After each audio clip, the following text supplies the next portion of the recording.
Hello and welcome to Tomorrow's Talk Today. I'm your host Sam, and today I am joined by special guests Tyler, Josh, and Brandon.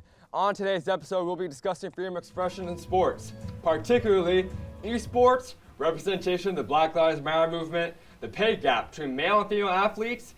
Our guests today have watched and analyzed various forms of research on how freedom of expression is used in sports. To begin our discussion, let's take a quick look on how players are using their platform.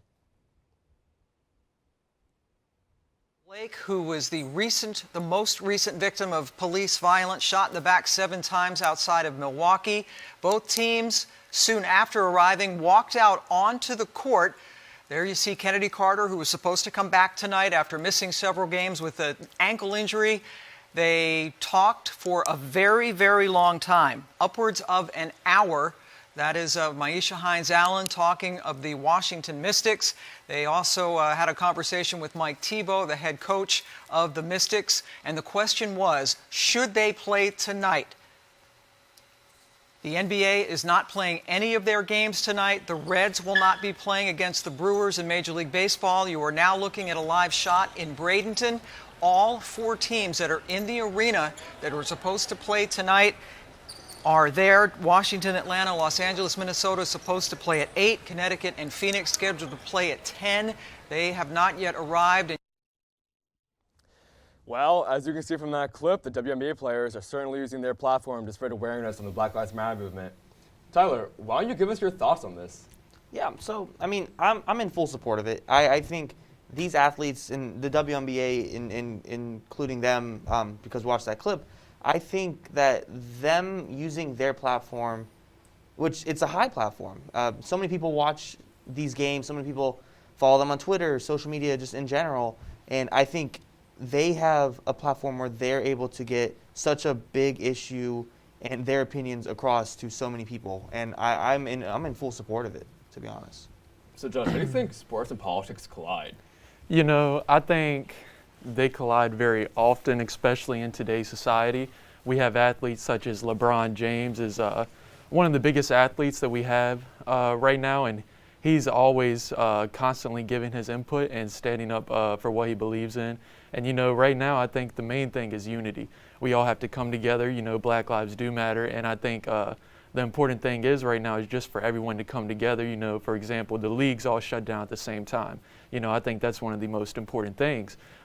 Is just that to form that unity. So, Brandon, what are your thoughts on this? I'm in complete support with both these guys here. I think having that platform that you're given as an athlete, where you're being seen by millions of people to raise awareness, is a powerful thing, and I'm in complete support of players using that platform to do whatever it is they feel is right to bring awareness to issues that they care about. Be it Colin Kaepernick taking a knee or other players like we saw in that clip, all kind of coming together onto the court to show unity over that issue. I think that's a powerful thing, and I think it would be a shame for it to go to waste. So, Tyler, how do you think that athletes are using their platform? Like, what are other examples of athletes using their platform to spread awareness of specifically the Black Lives Matter movement? Yeah, I mean, great question, Sam. Thank you. But there's so many different forms of protest that are taking place right now. Like Brandon said about Colin Kaepernick taking a knee during a national anthem. That was in support of the Black Lives Matter movement going against the police brutality that was happening in the world, in the country. And there's the kneeling, and then there's the verbal and the nonverbal different forms of it, whether it's taking it to social media or in press conferences or just speaking, or there's the things like kneeling or just taking a stand during any like live broadcasted thing where some athletes have taken silence they've turned to silence instead of actually like speaking on it, and because in some ways silence is more impactful than not in some ways. So how about you, Josh? What do you think is the way that the league and media are covered together? I mean, the media obviously has a way of making the league either bow or accept these movements. I mean, what are your opinions on this? You know, I think it's just how the media portrays things. Media's got a very strong place in society today, so we have to make sure we are reporting the facts. But I will say that as far as media having an impact on leagues, I think the media has a pretty strong impact. For example, after games, athletes, I'll go back to LeBron James. After all of his games, he's got to sit down individually and speak with reporters through Zoom because, COVID protocols right now. So after each game, he's got to speak with, I guess a minimum of like 10 reporters, answer their questions. So media's definitely got a huge impact, and then you add social media on as well. I mean, every player's got multiple forms of social media, whether it be TikTok, Instagram, Twitter, Snapchat. Every player's got multiple forms of social media, and it's really hard for it not to have an impact on the game and on society in general. Well, thank you all for bringing up some very good points about the representation of the Black Lives Matter movement in sports. We have to take a quick break, but we'll be right back, so stay tuned. You're listening to WMLU 91.3 FM, the music of Longwood University and Farmville, Virginia. Rebound to Phillips. Great, strong rebound by Cody Phillips. Jordan Syndrome with the mid-range jumper. Goes down off the backboard. So the sports committee within WMLU is an award-winning committee in itself, and it's an opportunity for people to be able to call Division I athletic events. Basketball, we've done soccer, we've done softball for the first time last year. This year we're doing tennis for the first time, which I'm excited about, as well as baseball in the mix as well. So it's an opportunity for people to get on-air experience, learn who they are as a play-by-play, on-air talent. There's a lot of different things that kind of come with that. All right, so with WMLU Sports, there's always 3 people working a game. So usually there'll either be 2 people calling the game, color and play-by-play, and then there'll be 1 person in the studio working the soundboard right here. The soundboard is to make sure that the guys or girls at that game are sounding good. They can hear them over the air or the web stream. If there's any problems, the person in the studio is able to adapt and adjust and make sure that everything here is working well. I'm a proud Longwood graduate, class of 2011, and there is no way I would be here if it weren't for my time behind the mic at WMLU, the music of Longwood University and the award-winning home of your Longwood Lancers. So this is an opportunity to grow, learn, figure out what works best for you, what skills you have, what makes you a good on-air talent, good play-by-play person. But it's also, of course, an opportunity to just meet new people with similar interests. Inherently, if you're joining the sports committee, you probably like sports. And then everybody else in the room does too. So it's an opportunity to grow, make new friends, and have that commonality between other individuals. 11:44 left in the second half, which brings us to our under 12-minute media timeout. So we'll come back with Harper Baker at the Charity Stripe here on WMLU Farmville 91.3 FM. Welcome back. Next, we're going to focus on the disparity of wages between male and female athletes. As most of you know, the gender pay gap reference to the difference of earnings among men and women. Let's take a look at the reasons behind the pay gap with a clip from Huffington Post. To understand why women are paid less in sport, you have to understand how athletes make their money. 83% of sports offer equal prize money for men and women. But prize money is only one part of total earnings. It's combined with pay from their club or team and endorsements. Leagues and clubs that are established make a lot of money and get a lot of media coverage. Almost all of them are male teams, with the game's biggest stars picking up staggering paychecks.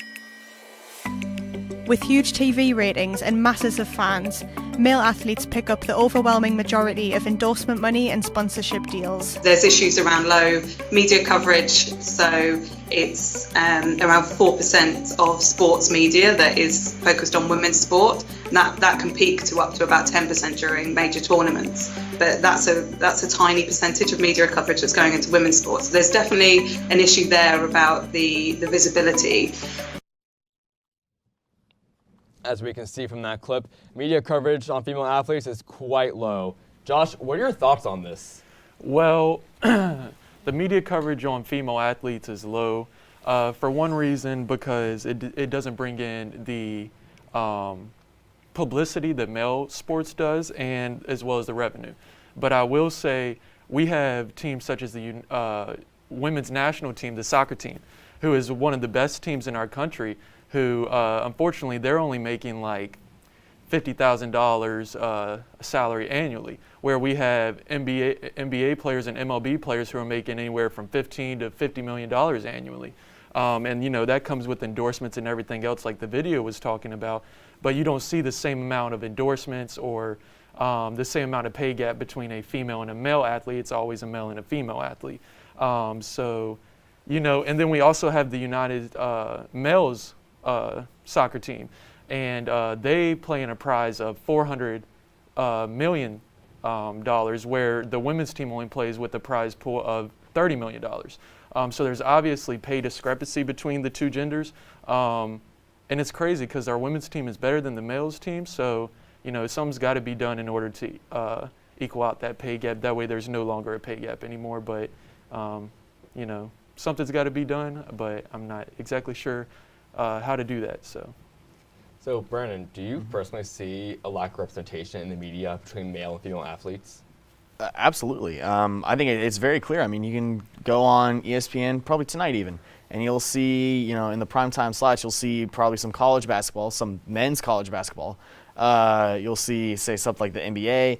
And that's because we don't see those female games in those primetime slots.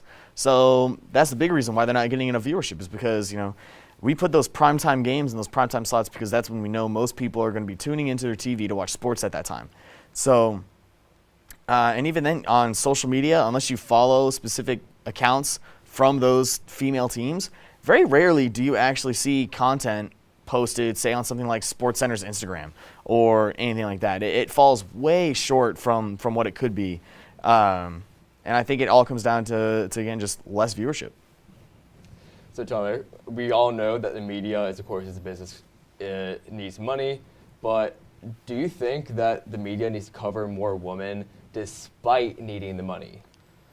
I feel like it'd be crazy how if the media didn't follow more women in terms of making their voice heard and showing more of their sports. I know financially, yes, I mean, the numbers speak for themselves. Viewership is much higher for male sports, but I feel like we're progressing in a way, 2021 and in the future, where I really don't get why women's sports isn't on TV as much.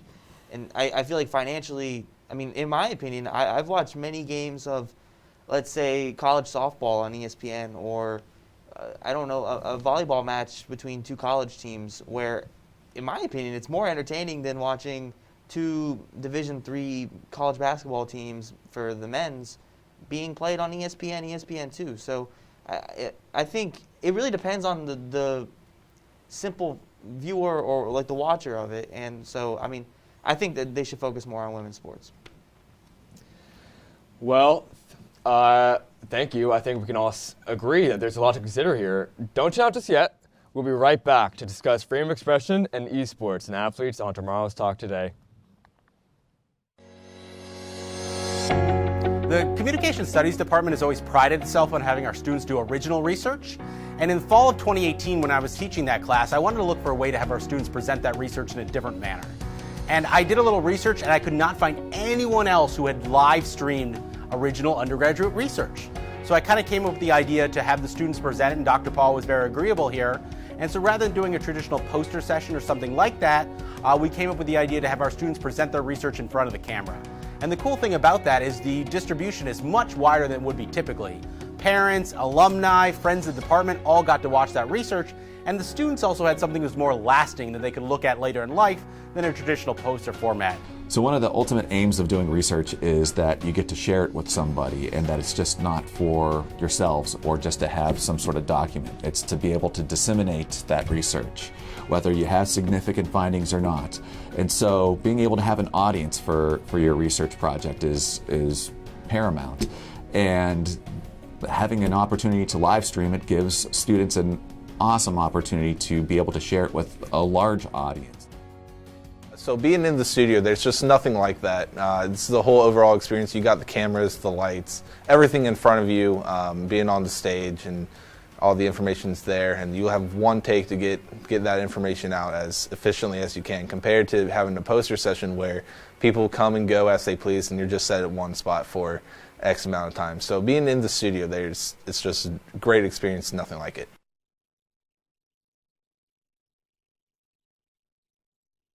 Thanks for sticking with us. To end our discussion today, let's talk about the ongoing dispute between esports organizations and players. Esports is a rapidly increasing industry revolved around the competitive video gaming, where players are contracted to play for a variety of different organizations, similarly to football and basketball. However, these contracts can restrict players' freedom of expression. So let's take a look at an example of this from the score. All right, now let's get to the esports part of this video. During a Hearthstone Grandmasters Asia Pacific broadcast on the official Taiwanese Hearthstone channel, a player from Hong Kong named Blitzchung won a regular season match, and in a post-game interview showed up in a gas mask, took it off, and announced something along the lines of "Liberate Hong Kong, revolution of our age."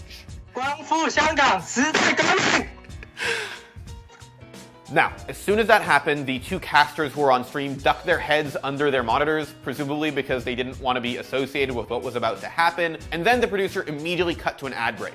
By the time everybody in the rest of the world woke up and found out what happened, Blizzard had already removed the VOD from Twitch. But a few days ago, Blizzard took things a step too far for most people. Blizzard has banned Blitzchung, the player who made the statement, for a year. He's obviously been removed from the rest of the Grandmasters season, and any prize money he would have received has been reduced to 0. The two casters who were on stream were also fired. We can see a lot happening here, but how do you feel about freedom of expression in esports, Brandon? Let's start with your thoughts. So very similarly to what we've talked about with our, real life athletes, I suppose. Our esports athletes are no different, and that when they sign these contracts, obviously, sometimes they can be bound to not say certain things. Blitzchung, the example in the video there, is a prime example of that. Playing in a Chinese tournament, obviously we know how China has tried to censor anything and everything about the Hong Kong movement online. Unfortunately, the result was both of their casters losing their jobs, even though they had nothing to do with it, and Blitzchung losing, not only being suspended for a year, but also losing all of his prize winnings as well. All of this just comes at a time where people are starting to really use their platforms to amplify their voice on issues that they care about. So when that happened, the internet almost revolted. Online gaming revolted online, saying that they needed to reverse that decision, and they didn't. So Tyler, is this a violation of freedom of expression? Is it right for these people in their contracts to include that you cannot speak about these sort of statements? I mean, I'm going to speak not as a lawyer, because I don't know contracts like that. But in my opinion, just as a sports viewer, as a fan of sports, and just a fan of anyone that is paid to represent a company or speak or anything, play a sport. I mean, there are the fine lines in contracts to where they have all the little hidden little things that maybe you can't say certain things. But in my opinion, you have every right to speak your mind. And if you go against your contract, there are consequences, of course, financially and everything with that. But it is a violation of your freedom of expression with the contracts having that, in my opinion. So Josh, do you think it's even right to be able to say stuff like this with your freedom of expression, especially when you're representing an organization? Do you think it's even appropriate? Do I think it's appropriate? Probably not, just because of where they're at and what they're going through in society over there. It's probably not the right place for it or the right time for it. But the fact that it did happen, it can't be reversed now. Right now, I just think you have to. They've all got to step up and deal with the consequences, which they have done. I mean, they've lost their jobs and lost all of their pay. So do I think it's hard, because do I think it's a violation of freedom? Yes, because I think you should be able to say what you want to say as long as it's not, specifically worded in your contract. We don't have the contract in front of us, so, but yeah, I do think it's a violation, but it's probably not the right time or place to say that. Well, I'd like to thank you all for joining me. This has been quite the discussion, but that's all we have time for today. Thanks for watching Tomorrow's Talk Today. For everyone behind the scenes, I'm your host, Sam, and we'll see you in 2 weeks.